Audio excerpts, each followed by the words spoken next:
नमस्कार दोस्तों। पहले तो इस बात के लिए शुक्रिया कि आप मेरा चैनल देखने के साथ साथ अब मेरे चैनल को सब्सक्राइब भी कर रहे हैं, क्योंकि बहुत से ऐसे लोग थे जो मेरे चैनल को रेगुलर देख रहे हैं, महीनों से देख रहे हैं, लेकिन सब्सक्राइब नहीं कर रहे थे।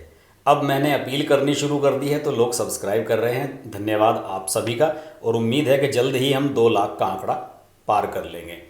बहरहाल, आज का जो वीडियो है, ये वीडियो है आज के जितने भी चुनाव हुए हैं उनकी एक लब्बो-लुबाब रिपोर्ट देती हुई एक खबर से संबंधित।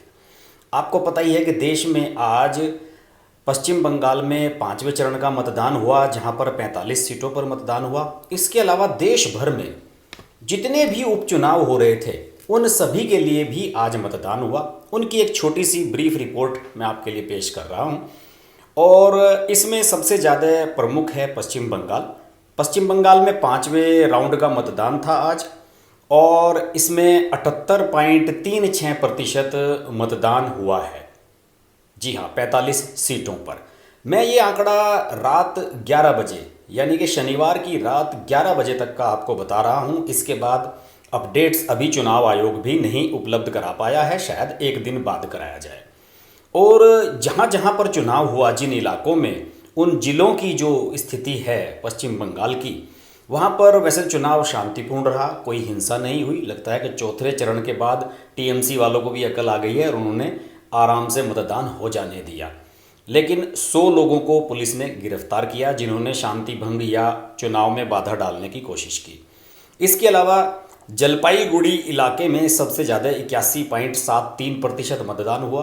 पूर्वी वर्धमान जिले में 81.72, नादिया में 81.57, उत्तरी 24 परगना में 74.83, दार्जिलिंग में 74.31 और कलिम्पोंग में सबसे कम 69.56% मतदान हुआ। चुनाव, पश्चिम बंगाल के चुनाव के बारे में हम आगे भी डिस्कस करते रहेंगे। आज बात करते हैं कुछ और उपचुनावों के बारे में, जैसे कि महाराष्ट्र की पंढरपुर विधानसभा सीट पर उपचुनाव हुआ, जिस पर 66% मतदान हुआ है। यहाँ पर पिछले साल जो है वो एनसीपी के एमएलए भरत हल्के का निधन हो गया था, और उसकी वजह से यहाँ पर उपचुनाव हो रहा है। यहाँ पर एनसीपी और बीजेपी के बीच कड़ी टक्कर है। गुजरात की मोरबा हदफ विधानसभा सीट पर चुनाव हुआ। यहाँ पर जो निर्दलीय एमएलए थे भूपेंद्र सिंह खांट, उनका जाति प्रमाण पत्र गलत पाया गया था। इसी वजह से उन्हें अयोग्य घोषित कर दिया गया था, और यहाँ पर अब चुनाव हुआ है, और यहाँ पर ये सीट एससी सीट है। तो देखते हैं कि यहाँ का नतीजा अब क्या रहता है। इसके अलावा कर्नाटक में एक लोकसभा और एक विधानसभा सीट के लिए चुनाव हुआ। बेलगाम लोकसभा सीट के लिए, जिसे बेलगावी भी कहते हैं, इसके लिए मैंने अलग से एक वीडियो भी बनाया हुआ है। इसकी डिटेल्स आप उसमें देख सकते हैं। यहाँ पर पूर्व केंद्रीय रेल राज्य मंत्री सुरेश अंगड़ी का पिछले साल कोविड-19 से निधन हो गया था। उनकी पत्नी को ही बीजेपी ने वहाँ से टिकट दिया हुआ है। इसके बारे में एक अलग से वीडियो है, आप देख सकते हैं। और उपचुनाव हुआ है यहाँ पर मास्की विधानसभा सीट पर भी।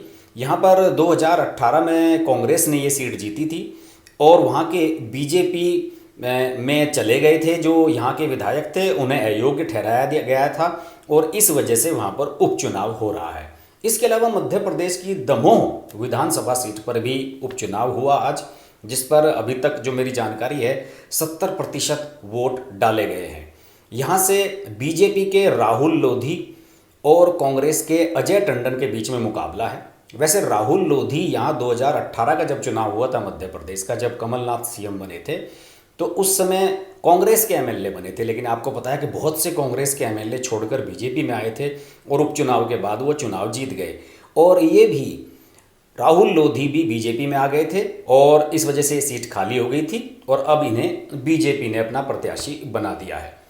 झारखंड की मधुपुर सीट पर चुनाव हुआ है। 80% वोट पड़े हैं। यहाँ पर हैवी पोलिंग हुआ है। 6 उम्मीदवार यहाँ पर मैदान में थे, और ये विधानसभा सीट है। और यहाँ पर जो झारखंड मुक्ति मोर्चा के प्रत्याशी हैं, वो मंत्री हैं यहाँ के, और ये अभी तक एमएलए नहीं बने हैं, हफीजुल हसन अंसारी। इनके पिता हाजी हुसैन अंसारी की पिछले साल मौत हो गई थी, और वो कोविड की वजह से, और वो अल्पसंख्यक कल्याण मंत्री थे, हेमंत सोरेन की सरकार में अक्टूबर में उनका निधन हुआ था पिछले साल। तो उनके पुत्र को ही यहाँ पर झारखंड मुक्ति मोर्चे ने प्रत्याशी बना दिया है। इनका मुकाबला बीजेपी के गंगा नारायण सिंह से हो रहा है।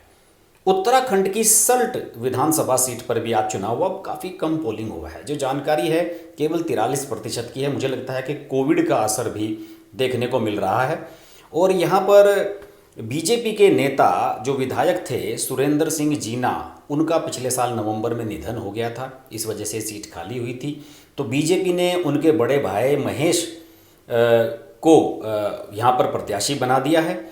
और उनके सामने कांग्रेस के गंगा पंचोली, इनका मुकाबला हो रहा है इन दोनों के बीच में। और यहाँ पर 43% मतदान हुआ, जैसे कि मैंने आपको पहले बताया है। इसके अलावा राजस्थान की 3 विधानसभा सीटों पर भी आज चुनाव हुआ। इसके लिए भी मैंने अलग से वीडियो बनाया है, आप उसकी डिटेल्स वहाँ पर देख सकते हैं। वहाँ बीजेपी और कांग्रेस के बीच में कड़ा मुकाबला हो रहा है। और हनुमान बेनीवाल की जो पार्टी है वो भी इस मुकाबले को तिकोना बनाने की कोशिश कर रही है। लेकिन जो वहाँ के ट्रेंड्स हैं वो बता रहे हैं कि बीजेपी और कांग्रेस के मुकाबले में हनुमान बेनीवाल की पार्टी कहीं टिक नहीं पा रही है। यहाँ पर इन 3 विधानसभा सीटों पर जो मेरे पास रिपोर्ट है उसमें 60.71% मतदान हुआ है। बिल्कुल ठीक ठाक मतदान ये कहा जा सकता है।